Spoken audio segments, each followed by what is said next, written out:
Okay, once you get to your destination, if you want to just shut off your car, just press in here. It'll go to park.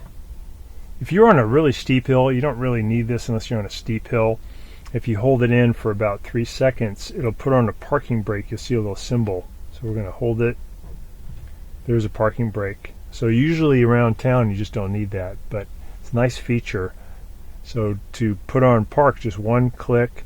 To make it go to parking brake, you hold it in about 3 seconds and you'll get park in a parking brake. Thanks so much for watching our video, and please subscribe when you get a chance, and also hit the notification bell so we can send you lots more videos just like this one.